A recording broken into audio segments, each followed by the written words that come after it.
আপনি শিক্ষক নিয়োগের ব্যাপারে 300 বিধিতে বিবৃতি দিতে চেয়েছেন।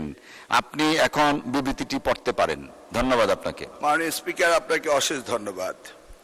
আজ আসরের পূর্বে পয়েন্ট অফ অর্ডারে নোয়াখালী 2 মাননীয় সংসদ সদস্য জয়নুল আবেদিন ফারুক, তিনি 6 বার নির্বাচিত হয়েছিলেন এবং সাবেক চিফ হুইপ ছিলেন, তিনি তার পয়েন্ট অফ অর্ডারে তার এলাকা সহ সারা বাংলাদেশে প্রাথমিক স্কুলে হেডমাস্টারের অভাব এই নিয়ে তিনি এই প্রসঙ্গে একটি বিবৃতি দিয়েছিলেন। তার উত্তরে বলতে চাই, মাননীয় স্পিকার, 32,500 নয়, এই যাবৎ এরপরে আরো 2600, এরপর আরো 17,000 এই শিক্ষক নিয়োগ বিভিন্ন মামলার জটিলতার কারণে আমরা এই নিরসন করতে পারছি না। আজকে 4 মাস হতে চলল এই মন্ত্রণালয়ের দায়িত্ব পেয়েছি। ভোগান্তি ভুলে চলে আসুন রিগালে। ওয়ারেন্টি সহ স্টাইলিশ কালেকশন নিয়ে রেডি রিগাল ফার্নিচার।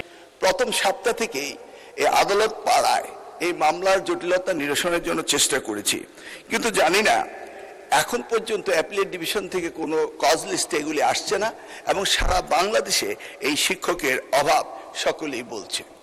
এটি একটি নয়, এরপরে এনটিআরসিতে প্রতিষ্ঠান প্রধান নিয়োগ, কলেজের প্রতিষ্ঠান প্রধান নিয়োগ, সেটিও মামলায় জটিলতায় ঝুলে আছে।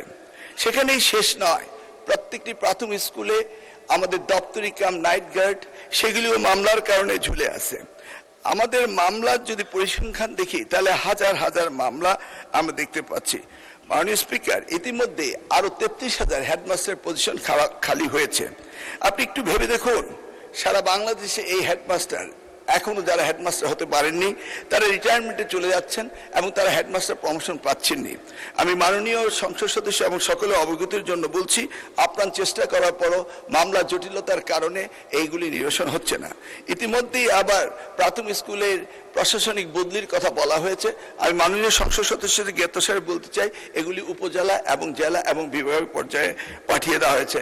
মাননীয় স্পিকার, আমরা সকলেই জানি education is the essence commodity for everybody. অতএব সকলে এই বিষয়টি গুরুত্ব দেয়। আপনার মাধ্যমে আমি এই বিষয়টি সকলকে অবগত করলাম। ধন্যবাদ আপনাকে মাননীয় স্পিকার।